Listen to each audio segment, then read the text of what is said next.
ভোরের আলো তখনও পুরোপুরি ফোটেনি।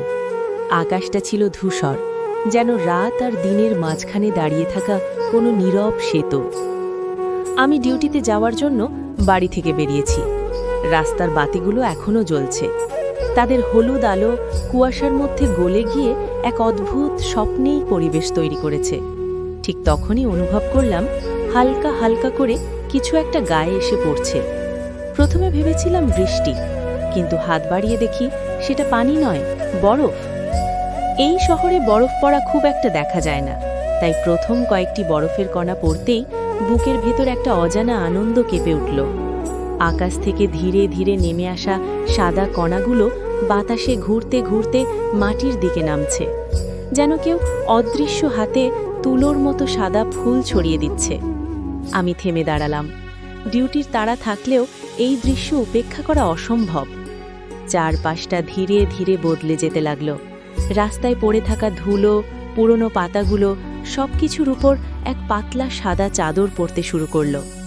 দূরের বাড়িগুলোর ছাদে বরফ জমছে, গাছের ডালগুলো সাদা হয়ে উঠছে। বাতাসে ঠান্ডা একটা গন্ধ, পরিষ্কার, কাঁচা, জীবন্ত। নিঃশ্বাস নিলে মনে হচ্ছিল ফুসফুসের ভেতর পর্যন্ত শীত ঢুকে যাচ্ছে। তবু সেই শীতে কোনো কষ্ট নেই, বরং এক ধরনের প্রশান্তি। আমি হাঁটতে শুরু করলাম। পায়ের নিচে বরফে ঢাকা রাস্তায় হালকা শব্দ, খচখচ। সেই শব্দে যেন ছেলেবেলার স্মৃতি ফিরে এলো। গ্রামের বাড়িতে শীতকালে ভোরবেলা উঠলে কুয়াশায় ঢাকা মাঠ, শিশিরে ভেজা ঘাস আর মায়ের ডাকে ঘুম ভাঙা। এখানে বরফ, সেখানে শিশির, দুটোই শীতের ভাষা, শুধু রূপ আলাদা। বাস স্টপে পৌঁছে দেখি আরও কয়েকজন দাঁড়িয়ে আছে। সবাই চুপচাপ, কেউ মোবাইল দেখছে না, কেউ কথা বলছে না। সবাই আকাশের দিকে তাকিয়ে।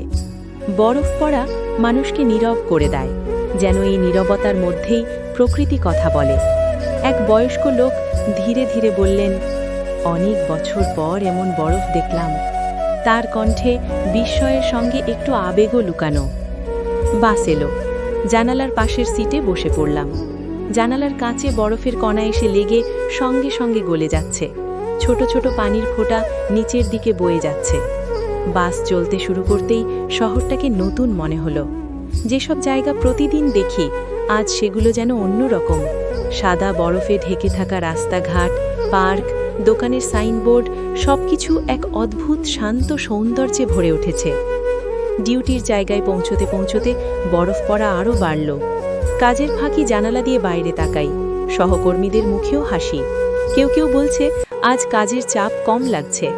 বরফ যেন শুধু শহরকে নয়, মানুষের মনকেও ঢেকে দিয়েছে এক নরম সাদায়। রাগ, ক্লান্তি, দুশ্চিন্তা সবকিছু একটু হলেও চাপা পড়েছে। দুপুরের দিকে বরফ পড়া ধীরে ধীরে কমে এলো। সূর্যটা মেঘের ফাঁক দিয়ে উকি দিল। আলো পড়তেই বরফ গলতে শুরু করল। ছাদ থেকে ফোঁটা ফোঁটা পানি পড়ছে। রাস্তায় জমে থাকা সাদা স্তর পাতলা হয়ে আসছে। মনে হলো এই সুন্দর দৃশ্যটা খুব বেশি সময় থাকবে না। প্রকৃতি যেন ইচ্ছে করেই অল্প সময়ের জন্য এমন সৌন্দর্য দেখিয়ে আবার ফিরিয়ে নেয়। ডিউটি শেষ করে ফেরার পথে আবার সেই রাস্তায় হাঁটলাম। সকালে যে বরফের উপর দিয়ে হেঁটেছিলাম, বিকেলে সেখানে শুধু ভেজা রাস্তা। তবু মনে হচ্ছিল ওই বরফের স্মৃতি এখনও চারপাশে লেগে আছে, গাছের ডালে, বাতাসে, মানুষের চোখে। হঠাৎ মনে পড়ল জীবনের অনেক সুন্দর মুহূর্তই বরফের মতো, নীরবে আসে, অল্প সময় থাকে, তারপর গলে যায়।